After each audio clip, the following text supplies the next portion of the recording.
సంస్కృతి సంప్రదాయాల కళా వైభవం ఉట్టిపడేలా మేడారంలోని ప్రధాన కూడళ్లు పర్యాటక హబ్గా దర్శనమిస్తున్నాయి. ఇన్నేళ్ల చరిత్రలో కని విని ఎరుగని రీతిలో మేడారం రూపురేఖలు మార్చిన రేవంత్ సర్కారుకు భక్తులు ధన్యవాదాలు చెబుతున్నారు.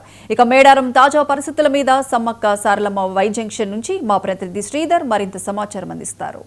ఆదివాసీల ఘన చరిత్రను ప్రపంచానికి చాటి చెప్పే విధంగా తెలంగాణ సర్కార్ అయితే ఒక కొత్త నిర్ణయానికి తీసుకొచ్చింది. ప్రధానంగా ఏదైతే ఆదివాసీలకు సంబంధించినటువంటి వారికి ఉన్నటువంటి ఏదైతే జంతువులతో ఉన్నటువంటి మమేక సంబంధం, అదేవిధంగా ప్రకృతి వాతావరణంతో కూడుకున్నటువంటి వైభవాన్ని ఏదైతే ప్రకృతి కోసం సమ్మక్క సారలమ్మలో ఆవిర్భవించిందో ప్రకృతి శ్రేయస్సు కోసమే వారు పోరాడినటువంటి సందర్భాలు కూడా మనం చూసుకుంటాం. అలాంటి ప్రకృతిని సన్నివేశాలను కళ్ళకు కట్టచ్చే విధంగా తెలంగాణ సర్కార్ అయితే వినూత్న శ్రీకారం అయితే చుట్టిందని చెప్పుకోవచ్చు. ప్రధానంగా ఒక చెట్టు అంటే ముఖ్యంగా చెట్టు తన తల్లికి కావాల్సింది ఏంటి అంటే ప్రకృతి, చెట్లు, వనంతోనే తల్లి ఆవిర్భవించింది. వనాని కోసమే పోరాడింది, వనం కోసమే ప్రాణాలు అర్పించింది అనేది మాత్రం మనకు తెలిసింది. వనంలో ఉన్నటువంటి వన్యప్రాణులతో పాటు వన్యం, అదేవిధంగా పచ్చని ఆకులు, అదేవిధంగా తేమ, అదేవిధంగా ఇక్కడ ఉన్నటువంటి ఆదివాసీలటువంటి కష్టాలను కూడా పూర్తిగా తన స్థాయిలో తన కడుపులో నింపుకుంది సమ్మక్క. అంటే సమ్మక్క సారలమ్మ వైభవానికి ప్రతీకలుగా వనం అనేది ఒకటి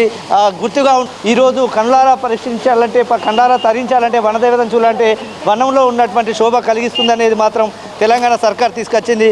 అయితే ఈ తెలంగాణ సర్కార్ తీసుకొచ్చినటువంటి అంశాన్ని చూస్తే ప్రస్తుతం మనకు పర్యాటక హబ్గా కనబడుతుంది. కొంతమంది పర్యాటకులు ఉన్నారు, వాళ్ళని అడిగి తెలుసుకునే ప్రయత్నం చేద్దాం.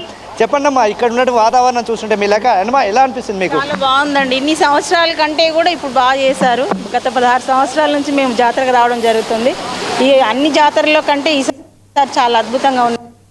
కట్టడాలు కానీ, వసతులు కానీ, ఫెసిలిటీస్ కానీ చాలా డెవలప్ చేశారండి. అంటే చరిత్రలో ప్రపంచంలో కూడా అందరికీ తెలిసే విధంగా ఈ జాతరను తీసుకురావాలని ఈరోజు తెలంగాణ సర్కార్ ఒక శ్రీకారం చుట్టింది. ముఖ్యంగా ఈ చల్లటి ఆహ్లాదమైన వాతావరణం, ముఖ్యంగా అక్కడ ఉన్నటువంటి గ్రామానికి గ్రామస్తులకు సంబంధించిన ఆచార కట్టుబాట్లు కూడా మన కళ్ళెక్కడిసే కనబడుతుంది. ఈ దృశ్యాన్ని చూస్తే మనకి ఎట్లా అనిపిస్తుంది? చాలా అద్భుతంగా అనిపిస్తుందండి. ఎక్కడెక్కడో వెళ్ళి చూడడం కంటే మన దగ్గర కూడా ఇలాంటి కట్టడాలు తెలంగాణలో ఇంత ప్రత్యేకంగా ఉండడం అనేది చాలా గర్వకారణం అండి. చాలా సంతోషం కూడా. అందులో రేవంత్ రెడ్డి గారి సర్కార్లో ఇది జరగడం అనేది ఇంకా హ్యాపీ.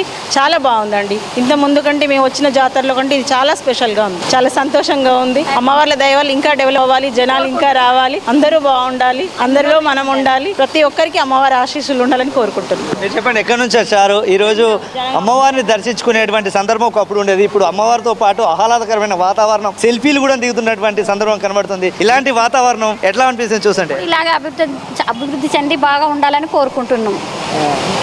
ఎట్లా ఉంది గతంలో ఉన్న మేడారానికి ఇప్పుడున్న మేడారం? చాలా అద్భుతంగా ఉంది, చాలా సంతోషంగా కూడా ఉంది మాకు.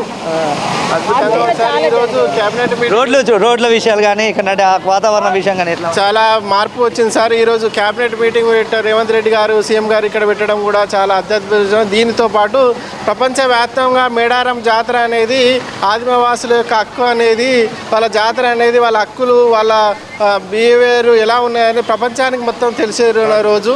సో దానికి నేను రేవంత్ రెడ్డి గారికి నేను కృతజ్ఞతలు తెలుపుతున్నాను. ఎందుకంటే వారు చేయడం, వారి కేబినెట్ విషయం చేయడం వల్ల ప్రపంచం దృష్టి మొత్తం మేడారం జాతరపై కేంద్రీకృతమైంది. సో ఆదివాసుల యొక్క జీవిత చరిత్ర అనేది ప్రపంచం నలుమూలలా తెలిసే అవకాశం ఉంటుంది కూడా. నేడు అలా కాదు. సో రేవంత్ రెడ్డి గారు స్పెషల్లీ సీతక్క గారికి నేను స్పెషల్లీ కృతజ్ఞతలు చెప్తున్నాను.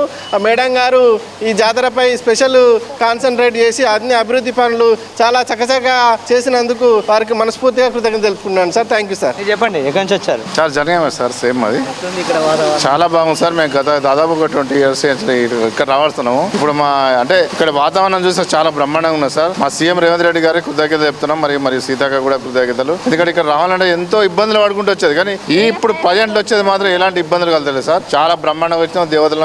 దేవతలను ఆస్వాదించుకొని అన్ని గుళ్ళు అన్ని రకాలు కూడా అది చేసుకున్నాం. మొక్కులు చెల్లించుకొని చాలా బాగున్నాయి సార్.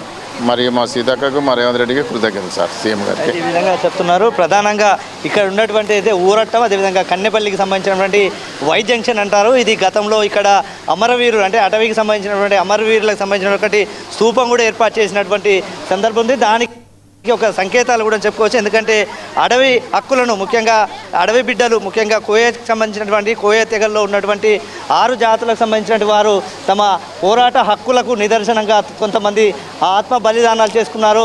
అదే ఆదివాసులు అమరవీరుల స్తూపంగా కూడా దీన్ని ఇక్కడ భావించవచ్చు. ఈ అమరవీరుల స్తూపానికి ఒక ప్రత్యేకత కూడా ఉందనేది ఆనాటి కాలంలో ఉంది. ఇప్పటి రోజుల్లో అమరవీరులు అంటే ముఖ్యంగా ఆదివాసులు తమకు ఉన్నటువంటి డిమాండ్లను ప్రభుత్వాలతో కొట్లాడి తమ డిమాండ్లను సాధించుకునేందుకు పోరాడి ఓడినటువంటి సందర్భం నేల కొడిగినటువంటి ఆదివాసీల కోసం అయితే ఇక్కడ ఒక స్తూపాన్ని ఏర్పాటు చేసినట్టుగా తెలుస్తోంది. ఆ స్తూపమే ఈరోజు రేవంత్ రెడ్డి సర్కారు వచ్చిన తర్వాత ఈ సెంటర్ని అయితే వైజంక్షన్ సెంటర్ని అయితే పూర్తిగా అంగులతో రంగులతో ఏర్పాటు చేశారు. ముఖ్యంగా ఇది కన్నెపల్లికి పోయేటువంటి రోడ్డు, ఇది సారలమ్మని తీసుకొచ్చేటువంటి రోడ్డు, ఇది సారలమ్మని తీసుకొచ్చి గద్దెకు తీసుకొచ్చేటువంటి రోడ్డు.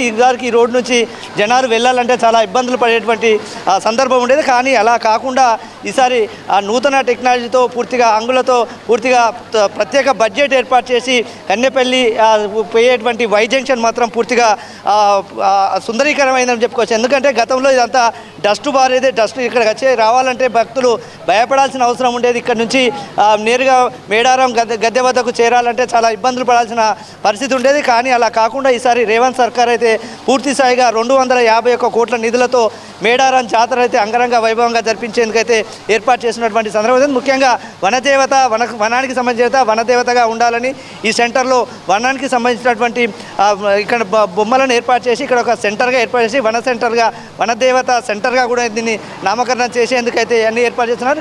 ఇది ఇక్కడ తాజా update. Camera person Sampath, 9 TV, Sridhar, Warangal. ప్రపంచ